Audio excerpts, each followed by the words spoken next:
How are we doing, people? Hope you're all having a good morning.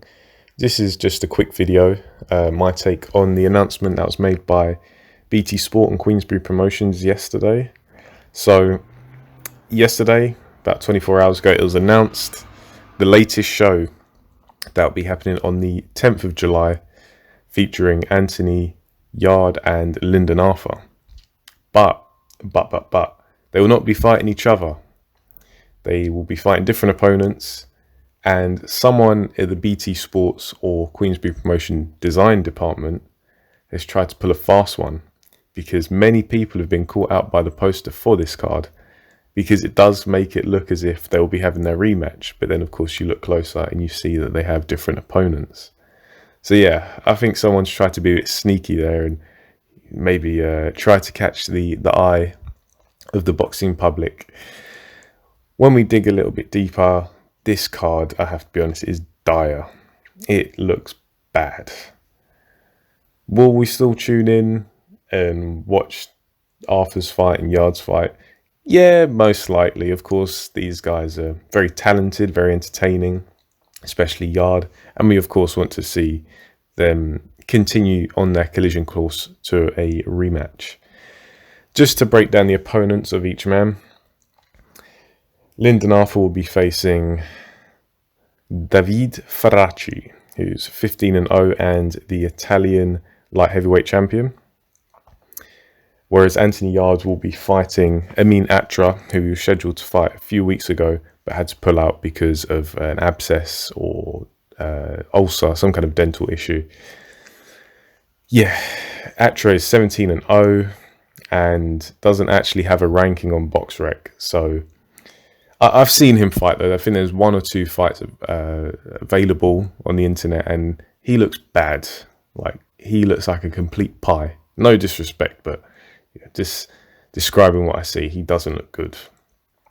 And ever so slightly better is Lyndon Arthur's opponent. So this is far from a stellar night of boxing, to say the least. There may be some highlight reel knockouts by some of the prospects on the undercard, but I'd say don't expect any competitive matchups. This really is scraping the bottom of the barrel. And it really does beg the question, surely someone with Frank Warren, with all the experience that he has, he's been in the boxing game for decades, surely he knows how to secure better opponents, or at least opponents that can be marketed a bit better.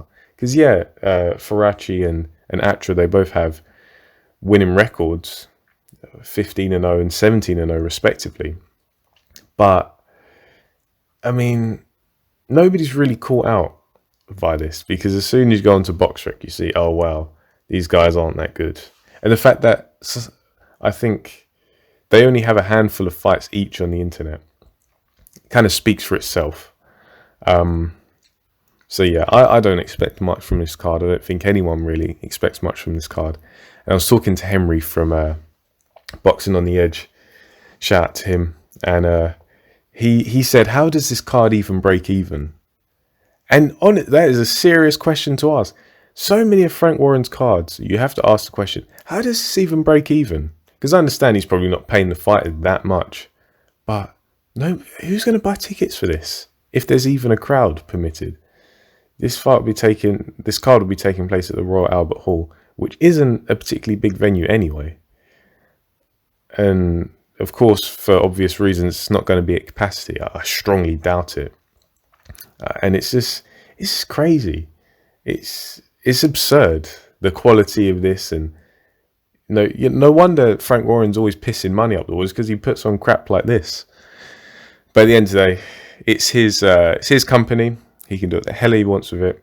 I just feel bad for the fighters more so than anything, because Anthony Yarde and Lyndon are both very talented, but they're not young guys. I believe they're both north of 30 years old. And I think Lyndon had a bit more of an extensive amateur background than Anthony Yarde, who famously only had 12 amateur fights. And it's just, you need development fights. I don't expect their respective opponents to provide any resistance whatsoever.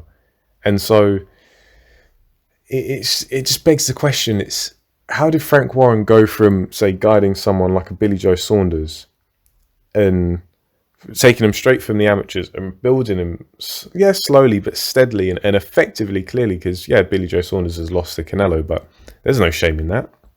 And he fought decent guys along the way. But when it comes to other fighters, that kind of development route, it seems to have gone AWOL. And I just believe that's going to be to the detriment of these fighters. Because Anthony Yarde, he held his own against Sergey Kovalev, who is a great light heavyweight, one of the best light heavyweights in the past few decades. Skilled knockout puncher, serious knockout puncher. Anthony Yarde's problem in that fight was a lack of experience. It wasn't his stamina, like people try and say. It wasn't his chin. It was his lack of experience. If he had 1, 2, maybe a couple of more learning fights where he's actually in against some adversity, some resistance, he would have been tempered much better and suited much better to go in against Kovalev. And that could have been the difference. Anthony Yarde right now could have been champion. But instead, his management and Frank Warren, they seem content to just put him in with these pies, these puddings. And yeah, you get to practice certain things, but you don't get to, you don't necessarily get to add those wrinkles to your game, because when you're in against an overmatched opponent, it's very unlikely they're able to put some pressure on you and really test your technique. And as such, you don't have to adapt in kind and, as I say, temper your technique and add layers to your game. So there's no entertainment for us, or very little. The fighters their development is kind of held back by these kind of fights. And in general, there's not that much to look forward to. So those are my thoughts on this card. It's doo-doo.